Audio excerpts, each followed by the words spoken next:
Thing again. Okay, the taper. Well, oh, should I start over again, or did you get some of it? No, we have to start all over. Oh, okay. Well, one of you guys say ask her. Say tell us. yeah. So spontaneous.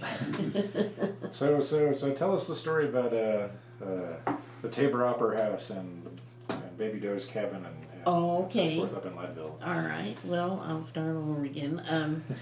Tabor came from New England, New Hampshire, I think, and he was married to Augusta, and they came out here with the first bunch of miners looking for gold in 1859, and they had some really rough times, but he was able to start, like, in a couple of places, he started little stores, and he was able to grow stake miners by giving them food and shovels and gold pans and things like that for like half of whatever they found.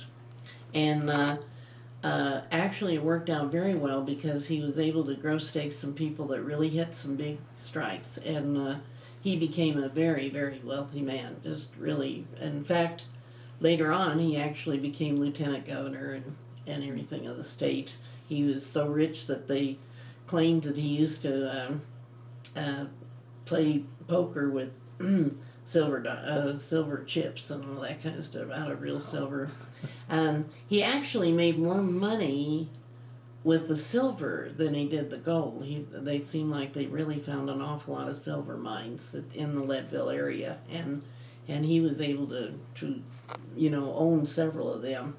And but as happened with like a lot of rich men, then he decided to fool around with younger women too. So he got to fooling around with Baby Doe Tabor, a nickname he gave her, and later married her. But Augusta fought him tooth and toenail. He had a hard time getting a divorce from her because she didn't want to get divorced, and but finally he was able to do it, and he and Baby Doe got married. But I guess it was a big scandal because he had this huge wedding back in Washington, D.C., and invited a lot of senators and representatives and that, and none of the wives would go. Not one wife would show up.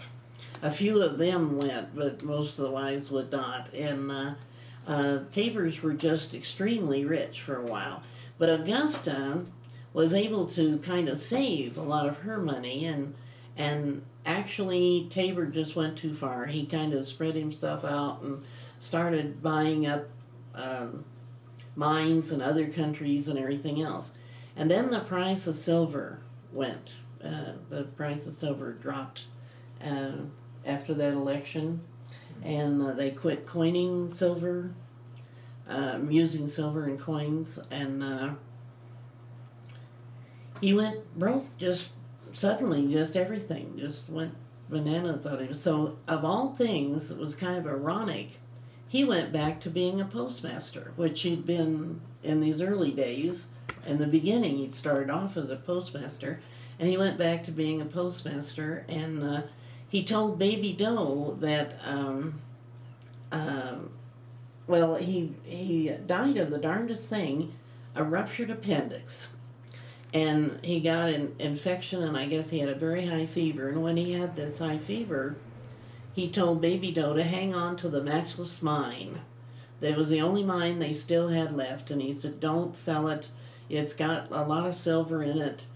You can open it again. You can get it going again and get some silver that way.